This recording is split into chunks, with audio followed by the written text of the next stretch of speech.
Olha só, o que está rolando agora é que a principal notícia do mundo virou sobre um pedido da Procuradoria-Geral da República, PGR, para o STF abrir uma investigação contra o Eduardo Bolsonaro, por conta de umas ações dele nos Estados Unidos. A situação está chamando atenção porque envolve política internacional e um dos filhos do ex-presidente Bolsonaro. Para entender melhor esse rolo, chamaram para comentar o assunto a advogada Flávia Lloyd, que vive nos Estados Unidos e trabalha bastante com questões de imigração por lá. Ela topou conversar ao vivo com o pessoal do programa para dar um panorama sobre como esse caso pode repercutir nos Estados Unidos e qual seria o possível impacto disso tudo. A primeira coisa que ela levantou foi que o governo Trump, e ela se referiu a ele porque muita coisa que acontece agora ainda tem ligação com os republicanos e com a influência do Trump, não pensa exatamente como governos tradicionais.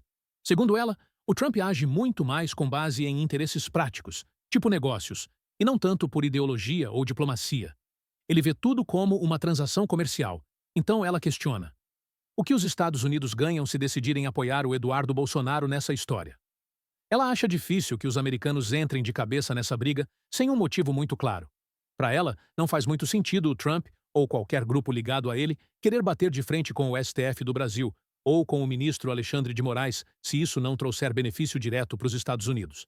Depois, o apresentador perguntou sobre o que aconteceria se o governo americano resolvesse, por exemplo, impor sanções ao ministro Alexandre de Moraes, tipo cancelar o visto dele, bloquear cartão de crédito com bandeira americana, esse tipo de coisa.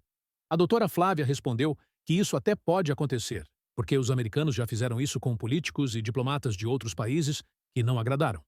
Cancelaram vistos, barraram entrada, essas coisas. Mas ela reforçou que a grande dúvida é por quê.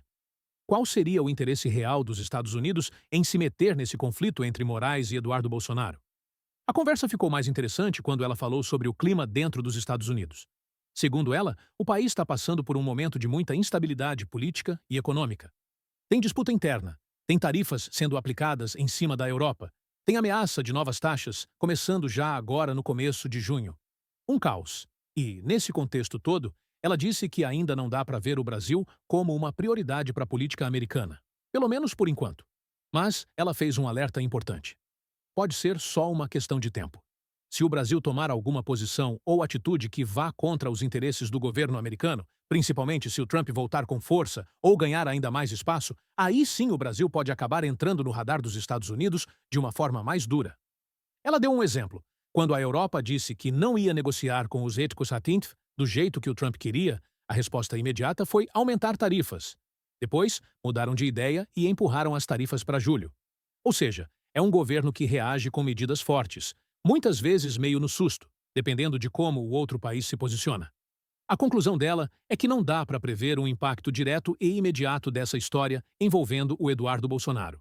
Mas, se o governo brasileiro começar a se alinhar de um jeito que incomode os Estados Unidos, ou se algum político brasileiro desafiar diretamente interesses americanos, a chance de haver retaliação é real. Então, no fim das contas, o que ela deixou claro é que essa história ainda está no começo. Tem muita especulação, muitas dúvidas no ar, e o papel dos Estados Unidos vai depender mais de vantagem estratégica ou comercial do que de ideologia. Se não houver interesse claro, os americanos não vão se mexer. Mas se sentirem que tem algo a ganhar com isso, aí sim pode vir alguma movimentação mais séria.